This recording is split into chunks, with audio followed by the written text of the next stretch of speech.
কড়াইতে তেল গরম করে পেঁয়াজটা একটু ভেজে নিচ্ছি। এর মধ্যে কয়েকটা চিংড়ি মাছ আমি দিয়ে দেব, একটু হলুদের গুঁড়া দেব, ভালোভাবে ভেজে নেব। ভেন্ডি কেটে রেখেছি, সেটাকে আমি এর সাথে দিয়ে ভাজি করব। আসসালামু আলাইকুম, কেমন আছেন সবাই? আশা করছি ভালো আছেন, সুস্থ আছেন। আমি আল্লাহর রহমতে ভালো আছি, সুস্থ আছি।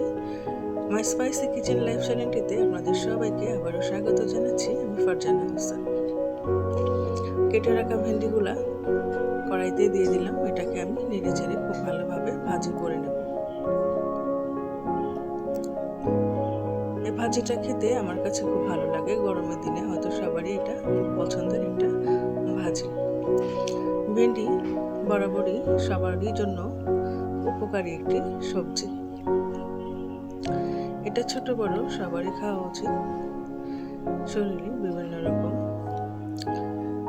উপাদানের ঘাটতি পূরণ করে, খেতেও সুস্বাদু। নেড়ে চেড়ে এটাকে আমি ভেজে নেব। আমি কিন্তু এখানে এখনো লবণ ব্যবহার করি নাই। ভেন্ডি ভাজিটা কমপ্লিট হয়ে গেলে শেষের দিকে আমি এখানে লবণ ব্যবহার করব, তাতে পিচ্ছিল ভাবটা থাকে না।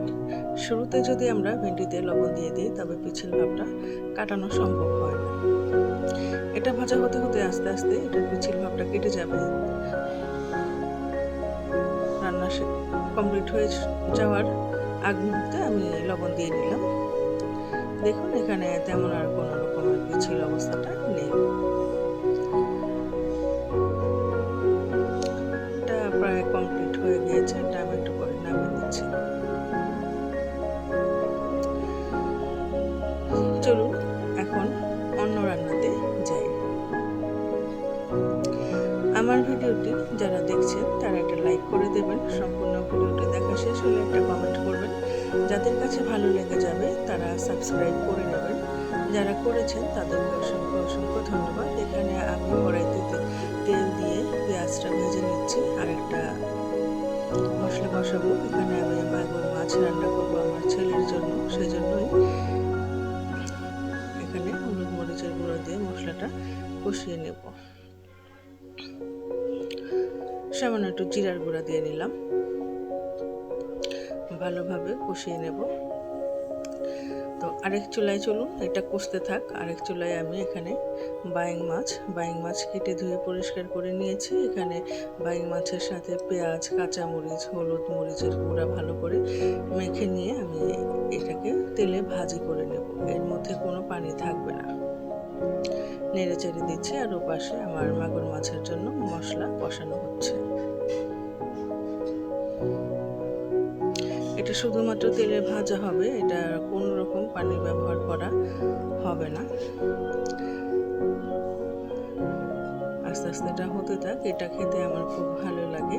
বাইং মাছটা আমি ছোট বাইংটা, যেটাকে আমরা তারা বাইং বলি, সেটা আমি এভাবেই ভাজি করে খাই। আর বড়গুলো তো ভুনা করা হয়, সেটার কথা অন্য। কিন্তু এই সাইজের বাইংটা আমি কখনোই ভুনা করি না। ঠিক এভাবে আমি পেঁয়াজ কাঁচামরিচ দিয়ে ভেজে নিই। এটা যারা খেয়েছেন তারা জানেন এটার টেস্ট কেমন।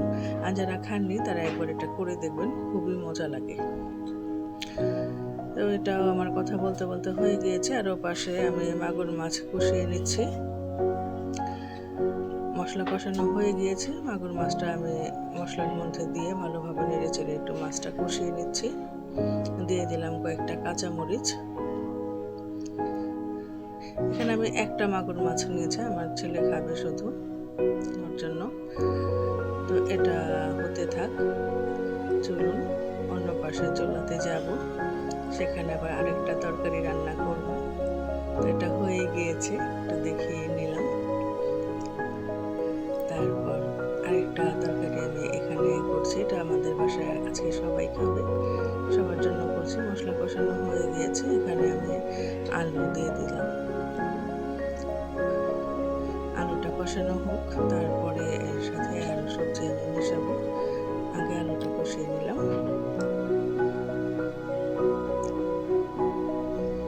দিয়ে দিলাম কেটে রাখা বেগুন, ভালোভাবে কষাবো।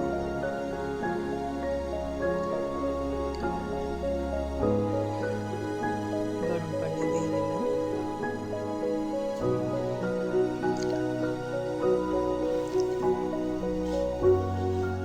বেগুন কষানো হয়ে গেছে, এখানে আমি কেটে রাখা টমেটো দিয়ে নিয়েছি।